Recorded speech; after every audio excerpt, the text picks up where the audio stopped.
Joining me to discuss, Olivier Knox, the chief Washington correspondent at Yahoo News, CNN political analyst Rebecca Berg, who is a national political reporter for Real Clear Politics, and Bill Kristol, editor of the Weekly Standard. We'll get to national security in a moment, but Bill, I know that you are learning something about perhaps the timing of when Donald Trump announces whom he's going to appoint to the Supreme Court. Yeah, obviously he can't make that nomination until he's president of the United States, so he has to wait till January 20th. But I'm told they're very seriously considering announcing whom he's going to nominate, maybe as early as right after Thanksgiving. And the idea is, first of all, let the Senate begin its background work and all that so that the person can come up quickly for hearings and a vote after January 20th. And secondly, B, that's paying off something he promised to do. Conservatives will be very cheered up by the notion of a conservative replacement for Justice Scalia. There's a list of good candidates. They're mostly sitting judges. They're probably going to be very easy to rally Republicans around. And I think the politics of this, they think, and I kind of agree with this, is it unites conservatives. A lot of Republicans had all kinds of problems about Donald Trump, but the one thing they wanted was a conservative constitutionalist replacement for Justice Scalia. Unites Republicans. The left will sort of have to fight it because they always fight these Supreme Court nominations. But that's one of the rare fights that Republicans are pretty good at in conservatives. They know the Federalist Society. They know how to mobilize conservative lawyers to make the case. And it wouldn't be bad for the president-elect in December and January to be having a big fight on the Supreme Court nominee as opposed to a lot of coverage of a chaotic, otherwise somewhat chaotic transition. Somewhat chaotic. Rebecca, let's talk a little bit about this database. There was talk during the campaign about a Muslim database. Then there's talk about a database of Muslim visitors to this country or immigrants. What's the reality here? What is the Trump team actually thinking about proposing? Well, we've had something like this before, Jake, as you know, after September 11th, the government implemented a similar database of people coming into and leaving the country from particularly threatening, perhaps, regions of the world seen as threats. And they actually decided to do away with that. DHS said not only were they worried about it unfairly targeting minorities, Muslims, but it wasn't really efficient. It wasn't really effective. And so I think this is one of the questions that Trump and his team are going to have to answer as they move forward potentially with this policy is what problem is this actually solving? Is it actually adding any information to our broader intelligence system that we already have, information about these people coming into the country? And they're going to have to address concerns about this unfairly targeting certain religions, certain minorities, certain ethnicities. And this has been a major concern throughout the campaign that they are unfairly targeting Muslims. So we haven't really heard that argument from them yet about this in particular. But we are hearing that it's something they're looking at. They had also talked about a travel ban during the campaign. I haven't really seen what's going to become of that, but this is maybe some uneven footing to start for the Trump transition, because you don't want to start with the most controversial issues necessarily when you're becoming president and trying to unite the country. It's a really tumultuous time. And Olivia, this is one of the things that's so odd about President-elect Trump, which is he has stated positions and then stated positions that are different from that position, claimed that he never rescinded the first position, never said the second position, then claimed he never said the first one. And I mean, and then you're kind of just left like he can do whatever he wants and it will uphold something that he said. You know, it's like covering Congress, and you got those members of Congress who say, I'm going to introduce a bill that does X, Y, Z, and somehow the text of the bill never actually drops. There's never anything actually to look at. This isn't real until Donald Trump actually proposes it and actually does. Doesn't sort of go along with someone suggesting it, doesn't let someone down in his organization do it. This is really only becomes real once he actually says it. And it also kind of ties in, Bill, in some ways with some of these names we keep hearing being floated, like Frank Gaffney, who's obviously very controversial, and a lot of Muslims think he's an Islamophobe, et cetera. We're told he's part of the transition team. Then we're told he's not part of the transition team.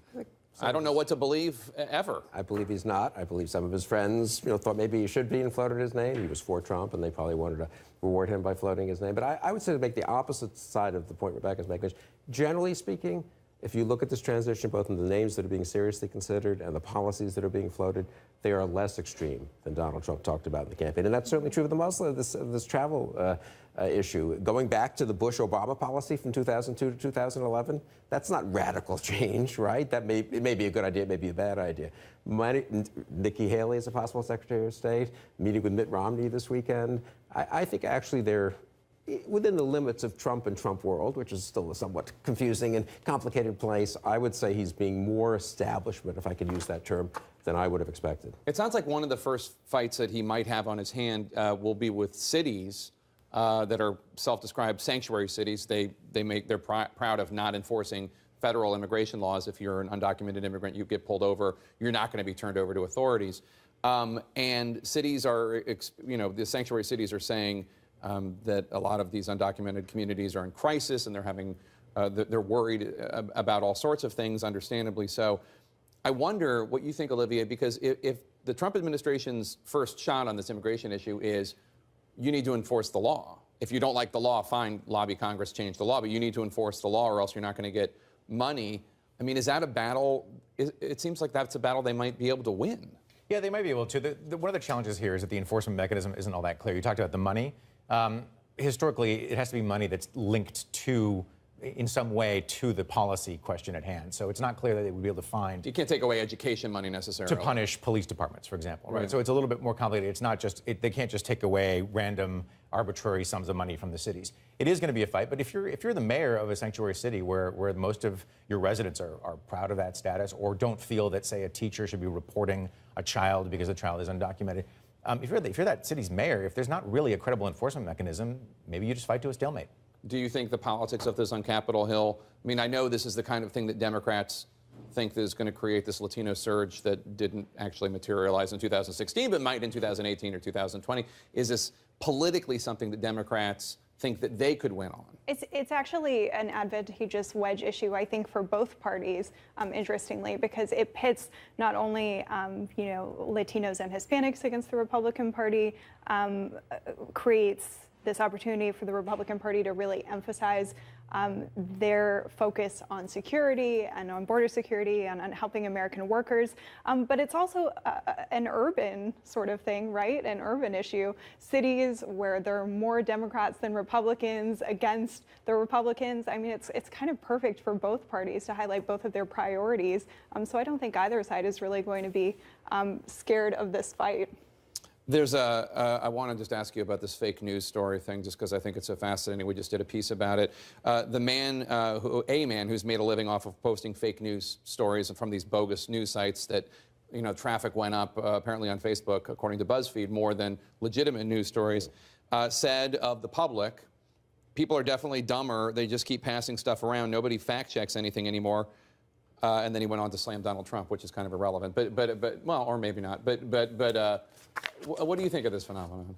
No, it's really terrible. And of course, it is fake news, and they have phony kind of names of the alleged news source that sound like they could be a real newspaper or a network or something like that. I thought the most interesting thing in the little package you just did on it, though, was that Mike Flynn, who's been rumored to be the leading candidate to be National Security Advisor, passed on one of those, I guess tweeted about one, right, and linked to it. It's still there. I mean, it's kind of a little shocking that the former director of the DIA, the Defense Intelligence Agency, is passing on a pretty obviously fake news story. It was so bat poop crazy. I couldn't believe that he had tweeted it. It was this thing True Pundit or whatever, and it was saying that like all of the Clintons and all these other people were involved in child sex slave rings, and it was just nuts. Yeah, New York Police Department investigating it, I think was the claim, which maybe if you're a senior foreign policy and national security advisor of the Trump campaign, maybe you should call up the New York Police Department before you post something about that. Or the top Clinton aides involved in satanic ritual dinners and all that stuff. He tweeted something on that too. He tweeted something on that too. That one sounds perfectly reasonable. Your invitation's in the mail, I think. But I mean, there's not two-factor authorization for Twitter. It doesn't say like, are you sure? Are you really, really sure you want to tweet this? Yeah. Really? They should. Anyway, thanks so much, Rebecca Berg, Olivier Knox, Bill Kristol.